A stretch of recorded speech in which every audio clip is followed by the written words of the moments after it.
اور یہی سے محبت اور بھائی چارہ پھیلایا گیا۔ مدینہ والوں کو انصار کہا جاتا ہے، یعنی مدد کرنے والے، اور ان کو اس لیے انصار کہا جاتا ہے کیونکہ جب مہاجرین آئے تھے مکہ سے، انصار نے اپنے گھر، اپنی زمین اور اپنی روزی سب کچھ ان کے ساتھ شیئر کیا۔ ایسی محبت اور ایسی قربانی کی مثال دنیا میں اور کہیں نہیں ملتی۔ اچھا، اب ہے ہماری اسٹے کا تیسرا دن، اور یہ بہت ہی ایموشنل دن تھا کیونکہ آج کے دن ہم روزے رسول صلی اللہ علیہ وآلہ وسلم پر حاضری دینے گئے۔ یہ وہ جگہ ہے جہاں ہمارے پیارے محمد صلی اللہ علیہ وآلہ وسلم آرام فرما ہے، یعنی ان کی قبر مبارک ہے یہاں پر۔ اچھا، اکثر لوگ جو ہے نا وہ روزے رسول صلی اللہ علیہ وآلہ وسلم تک نہیں پہنچ پاتے، راستہ بھٹک جاتے، تو ان کے لیے یہ ویڈیو بنائی ہے میں نے۔ آپ کو پہلی انٹری جو ہے وہ بلال گیٹ سے لینی ہوتی ہے اور اس ہال کو کراس کر کے ایک دوسرے ہال میں جانا ہوتا ہے۔ میں نے بہت سنا ہے کہ بہت سارے لوگ جو ہے نا اسی ہال کو روزے رسول صلی اللہ علیہ وآلہ وسلم سمجھ کر یہاں پر نماز پڑھ کے اور بس یہاں سے چلے جاتے ہیں، بلکہ اس ہال کے ساتھ ہی دوسرا ہال آتا ہے، وہاں پر ہے روزے رسول صلی اللہ علیہ وآلہ وسلم۔ باب بلال کے دوسرے گیٹ سے جیسے آپ نکلو، ساتھ میں آتا ہے 39 نمبر کا گیٹ جسے باب نساء کہا جاتا ہے، اور یہاں سے عورتوں کی انٹرنس ہوتی ہے روزے رسول صلی اللہ علیہ وآلہ وسلم تک۔ اس گیٹ میں انٹر ہونے سے پہلے سب محمد صلی اللہ علیہ وآلہ وسلم پر سلام پیش کرتے، اونچی آواز میں الصلاۃ والسلام علیک یا رسول اللہ پڑھتے ہیں۔ انسان کی حالت بہت عجیب ہو جاتی ہے یہاں پر آ کر، پوری باڈی میں گوز بمپس آ جاتے ہیں، اور اللہ سے ڈھیر ساری دعائیں مانگی۔ مدد کرنے والی اور دعا قبول کرنے والی ذات صرف اللہ تعالیٰ کی ہے۔ اچھا، یہ جگہ اصل میں نبی صلی اللہ علیہ وآلہ وسلم کا گھر تھا، یعنی جہاں پر وہ رہتے تھے نا وہیں پر ان کی قبر بنائی گئی۔ حضور صلی اللہ علیہ وآلہ وسلم کا گھر اور مسجد نبی دونوں نزدیک ہی تھے۔ بعد میں جب مسجد نبی کو بڑھایا گیا تو یہ والا حصہ جو حضور صلی اللہ علیہ وآلہ وسلم کا گھر اور پر قبر مبارک ہو گیا تھا،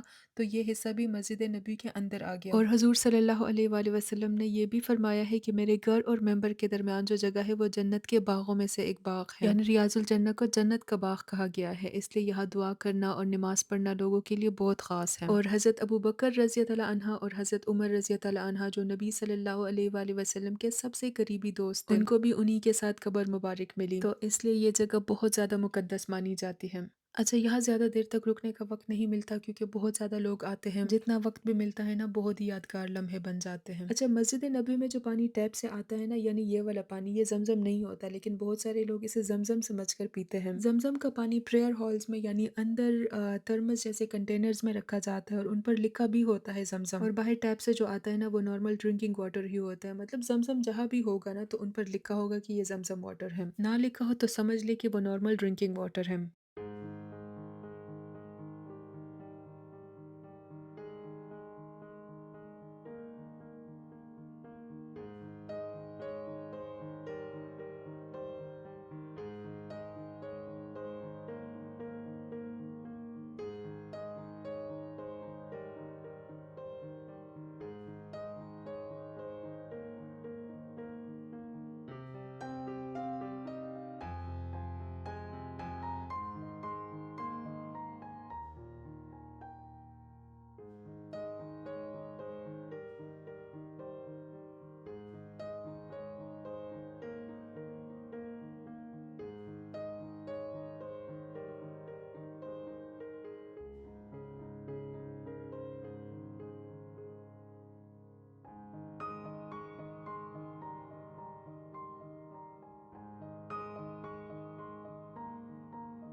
مسجد نبوی کے قریب یہ مقدس اور پرانا قبرستان ہے جسے جنت الباقی کہا جاتا ہے۔ یہ وہی قبرستان ہے جس میں بہت سارے عظیم صحابہ، نبی صلی اللہ علیہ وآلہ وسلم کے گھر والے اور ان کے قریبی لوگ دفن ہیں۔ یہاں حضرت عثمان رضی اللہ عنہ اور نبی صلی اللہ علیہ وآلہ وسلم کے کچھ ازواج اور بیٹیاں بھی دفن ہیں۔ وقت کے ساتھ ساتھ جنت الباقی کو ایکسپینڈ کیا گیا اور آج بھی مدینہ میں جو لوگ وفات پاتے ہیں نا، بہت دفعہ ان کا جنازہ مسجد نبوی میں پڑھ کر سیدھا جنت الباقی لے کر جایا جاتا ہے اور وہاں دفن کیا جاتا ہے۔ اور یہ ہمارا لاسٹ ہے، ہم نے اپنا بریک فاسٹ کیا، پھر پھر عمرہ کی نیت سے ہم نے اپنے احرام باندھے، مطلب بچوں نے اور میرے ہسبینڈ نے۔ عمرہ کرنے اور مکہ مکرمہ جانے کی تو بہت ایکسائٹمنٹ تھی، لیکن اس شہر کو بھی چھوڑنے کا بہت دکھ تھا۔ انشاءاللہ ہمارا نیکسٹ ولاگ مکہ مکرمہ کا ہوگا، تو اس کے لیے آپ ضرور انتظار کیجیے گا، اور دل سے آپ سب کے لیے دعا کرتی ہوں جیسے اللہ نے ہمیں مدینہ بلایا ایسے ہر مسلمان کو یہ مقدس جگہ دیکھنا نصیب فرمائے، اور جو اللہ کے گھر آنے کی تمنا رکھتے ہیں ان کو جلدی اپنا مہمان بنا لے۔ ہمارا بلاوا تو الحمدللہ آ چکا ہے، دل میں بہت شکر اور ایکسائٹمنٹ تھی کہ اللہ نے ہمیں بلا لیا ہے، ایسے آپ سب کو بھی یہاں آنا نصیب کرے، آمین۔ یہاں کرتی ہوں میں اپنے اس ولاگ کو اینڈ، اپنی دعاؤں میں یاد رکھے اپنا اور اپنی فیملی ممبرز کا ڈھیر سارا خیال رکھے۔ اللہ حافظ، بائے بائے۔